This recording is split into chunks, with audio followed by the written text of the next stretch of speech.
कूजन्तं राम रामेति मधुरं मधुराक्षरम् आरुह्य कविताशाखां वन्दे वाल्मीकि कोकिलम्। रामाय रामभद्राय रामचन्द्राय वेधसे रघुनाथाय नाथाय सीताया पतये नमः।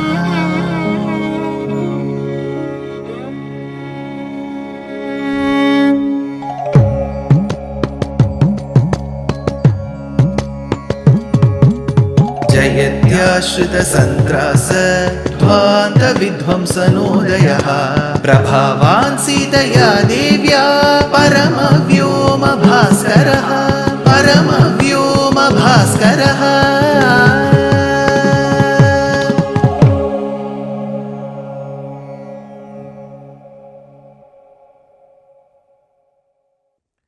श्रीमते निगमान्त महादेशिकाय नमः। The battlefield.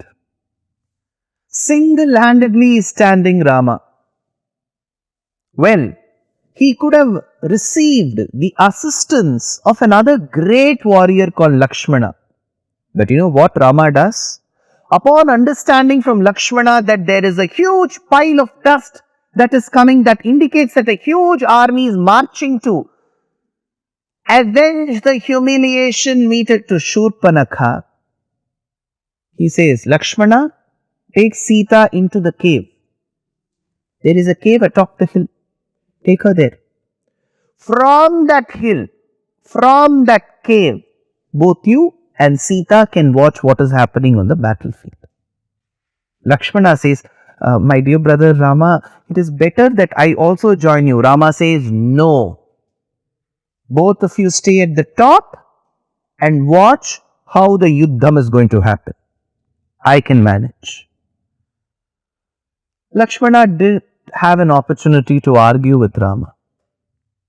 He says, Mata Sita, both of us will go atop the hill into the cave. From the opening of the cave, we can see what is happening on the battlefield. Sita was very worried. Lakshmana too was, but he couldn't show because it was his brother's order. He took Sita to the cave of that hill and saw what was happening on the field. On the other hand, the rishis who at the start had sought asylum in Rama and had asked him to get rid of the demons were equally worried, because on one side was standing Rama single-handedly adhering to every rule of the warfare, having weapons that were very civilized, that needed a certain art and education to have a grahanam of that particular knowledge, and on the other side were well-built Rakshasas, not one or two but 14,000 in number, not carrying civilized weapons, carrying cruel weapons. People who did not know how to adhere to the rules of the warfare, they were standing on the other side. As they were running towards Rama and Rama remained unmoved, the rishis wondered. Chaturdasha sahasrani rakshasam bhima karmanam ekascha ramo dharmatma katham yuddham bhavishyati. Ekascha ramo, ekascha ramaha dharmatma, he is a dharmatma. Katham yuddham bhavishyati. How will this war take place?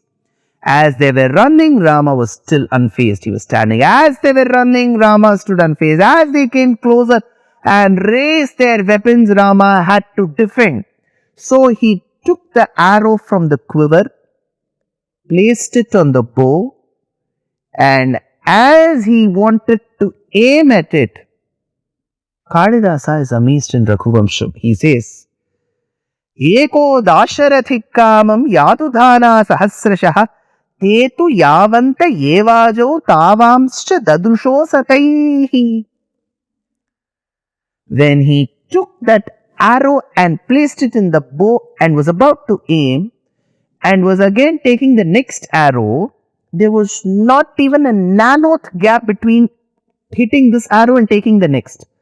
So for a minute, Kalidasa says, it didn't look like one Rama was fighting 14,000 demons.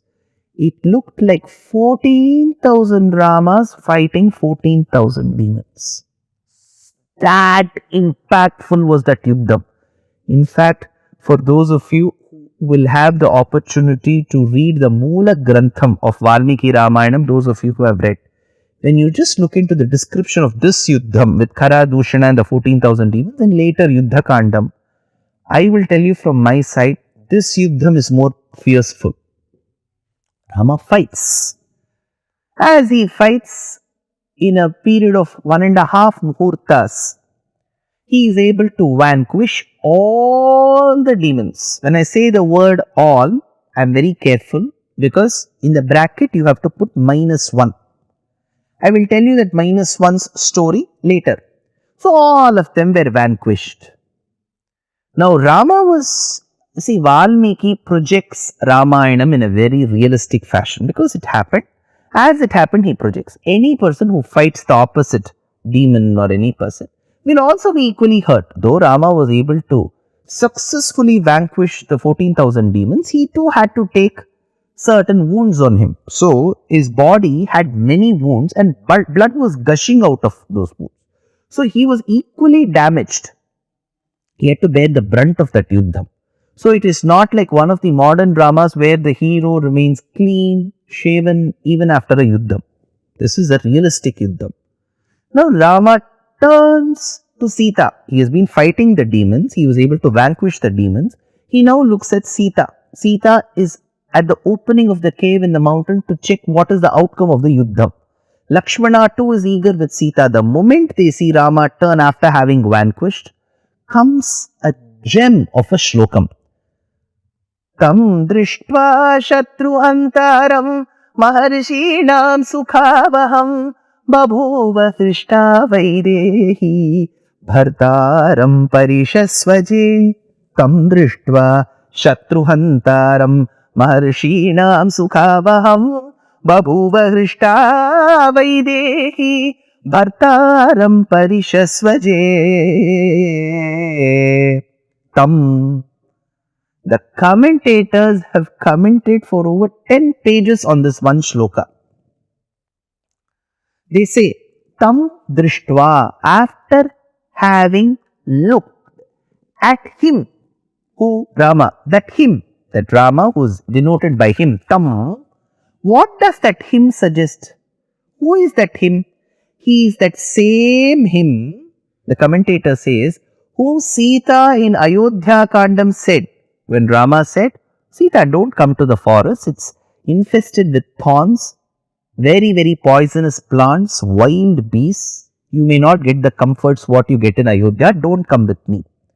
She finally utters this shloka, Kim tvam anyata vaidehaha, pita me mithiladipaha, ramajamataram prapya striyam purusha vigraham. By having obtained you as a son-in-law, my father, Janaka, has actually gotten me married to a lady in the disguise of a man. When she says this, he feels a lot insulted. You go tell a lady that you are a man, she will feel insulted. She is very proud about her gender. She knows what traits that gender carries. She knows what that gender can achieve. You go tell her that you have achieved like a man, she wouldn't like it. She has achieved like a woman. So what is this line saying that you have achieved like a man, as if only achievements are the entitlements of only men? So you would go tell a successful woman, you are a great woman, she will like it. You have just achieved like a man, she wouldn't like it, which is wrong too. Like how you don't go tell a woman that you have achieved like a man, you don't tell the man that you have achieved like a woman. He is a man. So each gender is proud about what they have achieved. We should let it be. But Sita doesn't say that. She says, Triyam Purusha Vigraham. By having obtained you as his son-in-law, he has actually obtained a lady in the disguise of a man. This has been haunting in the mind of Rama for quite some time. Even if 13 years have passed, ruled, this still hurts him. He wanted to prove the valor that lies in his gender. So he fought fiercely, single-handedly, because if Lakshmana had helped, Probably Sita would have said, well, congratulations to the both of you. Lakshmana, without you, Rama couldn't have achieved. She could have told that. So he said, Lakshmana, you don't have to assist me. I will manage. Single-handedly, he vanquished all of them. He didn't take years and decades. In 1.5 muhurta's time, he was able to vanquish. So with the blood oozing from his wounds, he turned to Sita. Look at me. Tam drishtva. Look at him. That him who now proved that he is not Striyam Purusha Vigraham. Then he also wanted to tell, Aditya Iva Tejasvi. People say that the sun is radiant. Many people have compared me to the sun, Sita. Don't I now look like the sun? Because when the sun rises, though sun is a ball of fire, yellowish in nature, when it rises, it carries streaks of redness with it. Though I may be called the sun, with the killing of these demons who are so detrimental and antisocial to the society, I have managed to smear myself with red blood. I am called the sun and smeared with red blood. Don't I look like the sun? Tam drishtva. I am the same person. Tam, that person is the same Rama who had promised to bring relief to the rishis. You had reminded me in the past with a story. If I have forgotten my duty of fulfilling the promise given to the Brahmanas, see, I have fulfilled. Tam drishtva. After having seen him, drishtva, why? He was already affected. See, a person, you need to give the first aid to the person, right? Even if there's a small cut, we put Dettol and then we apply a bandage. Here is a person who has fought the war so fiercely, blood is oozing. He needs relief. So, drishtva, looking at him, who is that him? Beautifully, the commentator says, it seems when Mother Sita looks at anybody, her husband, her brother-in-law, her children, her in-laws, her parents, she is Mahalakshmi incarnate. From her eyes, grace will flow. From her eyes, medicine will flow. So when Rama was filled with wounds throughout his body and then he showcased himself to her and she looked at him, half his pain vanished just by her looking at him. Tam drishtva. Imagine a person who has been traveling for hundreds of kilometers not finding a single drop of water on a parched land. Suddenly he sees a small lake filled with waters. How his eyes will brighten up. See, energy will come only when he consumes that water, but just looking at it will help quench half his thirst. Similarly, to this person who has fought the yuddham and who is afflicted with wounds, when he looks at Sita, her eye glances were enough to give him the energy. Tam drishtva. Shatruhantaram. He has killed the enemies, the demons.